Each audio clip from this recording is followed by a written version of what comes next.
E se o cérebro da gente viesse com um manual de instruções? Um manual específico para a memória? É bem por aí que vamos nessa análise. Vamos mergulhar em como três pilares super importantes, movimento, descanso e o nosso ambiente, são as ferramentas essenciais para a gente, sabe, esculpir nossa capacidade de lembrar. Mas afinal, como é que o cérebro guarda memórias? Como uma coisa simples do dia a dia vira uma lembrança para a vida toda?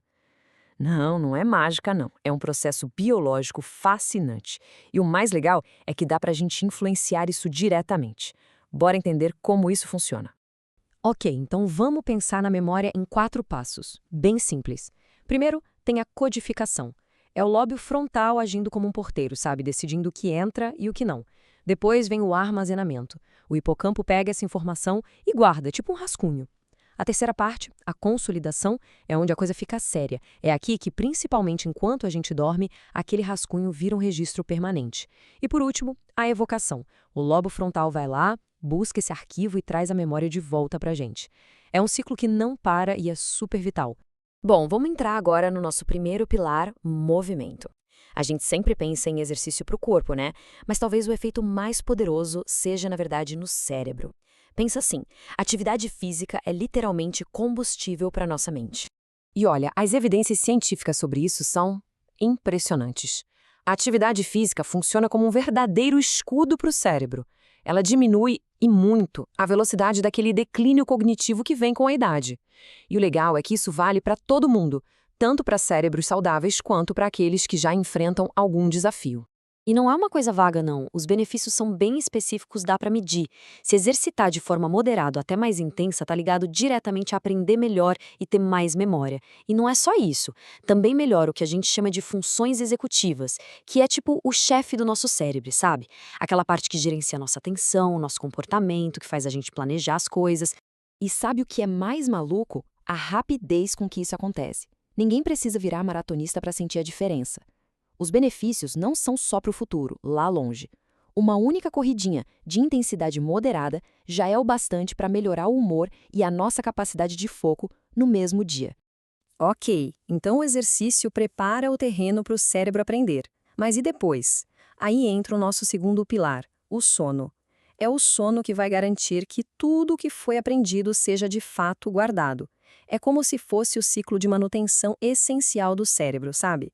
A hora de se reparar e organizar a bagunça do dia. E a diferença entre dormir bem e não dormir é absurda.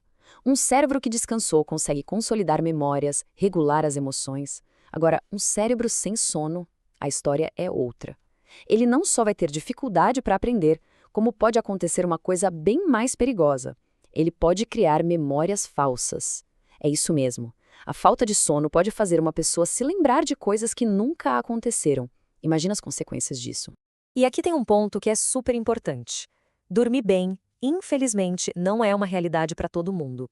As pesquisas mostram uma ligação muito forte entre a condição socioeconômica de uma pessoa e a qualidade do sono dela. A pobreza muitas vezes leva a um sono mais curto e de pior qualidade. E isso acaba virando um ciclo vicioso, sabe? Uma desvantagem que afeta a saúde e a capacidade de pensar com clareza. Agora, um alerta importante sobre um, digamos, falso amigo do sono: o álcool. Muita gente acha que ajuda a dormir porque dá sonolência, né? Mas, na verdade, ele é um grande sabotador do descanso de qualidade. O álcool bloqueia o sono REM, que é aquela fase super importante para a memória e para as emoções. E para piorar, ainda pode agravar problemas como a apneia. Mas ó, descanso de qualidade não é só sobre a noite não. A ciência já provou o poder gigantesco da soneca. Aquele cochilo durante o dia, sabe? Uma soneca curta, de uns 15 a 90 minutos, pode melhorar a memória, aumentar a produtividade e, pasmem, até proteger o coração. É praticamente uma ferramenta de otimização para o cérebro que está aí, de graça, ao nosso alcance. E descansar não é só dormir. Existe um conceito muito legal chamado descanso acordado. E atenção aqui, isso não é ficar rolando o feed do celular, tá? É o contrário, é deixar a mente vagar, sem foco em nada. Quando a gente faz isso, ativa uma área do cérebro chamada rede de modo padrão.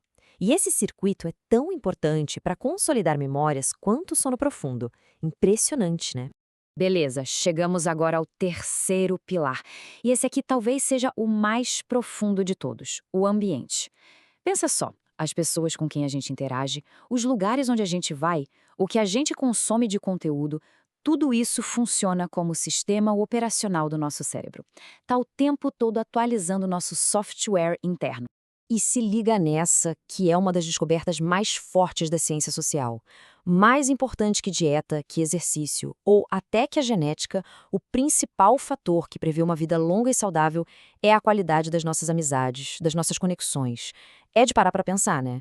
Mas por quê, né? Por que o ambiente influencia tanto a gente? A resposta da neurociência é o tal do mecanismo de espelho. É bem simples, na verdade. Quando a gente vê alguém fazendo alguma coisa ou sentindo uma emoção, o nosso cérebro meio que simula aquilo ali dentro da gente. É como se neurologicamente a gente literalmente espelhasse as pessoas à nossa volta. Isso leva a gente para uma conclusão muito poderosa.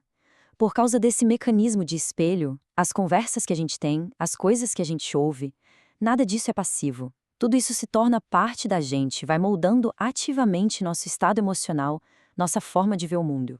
E claro, isso levanta uma questão bem profunda para a gente refletir. O ambiente em que uma pessoa está inserida, as pessoas, as informações, os lugares, esse ambiente está somando ou está minando a energia, o potencial? Quase sempre uma mudança de comportamento precisa começar com uma mudança de ambiente. Então tá, como a gente junta tudo isso? Como coloca em prática? A conclusão é justamente sobre isso. Unir esses três pilares numa estrutura diária que seja simples e que qualquer um possa aplicar. Olha que interessante. A forma como uma pessoa se sente ao acordar de manhã pode ser prevista basicamente por três coisas. 1. A qualidade do sono da noite passada. 2. A atividade física do dia anterior. E 3. O que ela comeu no café da manhã. E o ponto-chave é que todos esses três fatores são coisas que a gente pode mudar. São como alavancas que podemos ajustar para otimizar nosso corpo e nossa mente. E para fechar, fica uma reflexão. Não precisa mudar tudo de uma vez só. Claro que não. Mas olhando para esses três pilares que a gente viu, movimento, descanso e ambiente, qual deles parece mais fácil de melhorar agora? Qual oferece a chance de uma mudança mais imediata? Escolher um deles e simplesmente começar. Esse é o primeiro passo para a gente assumir o controle do nosso próprio manual do cérebro.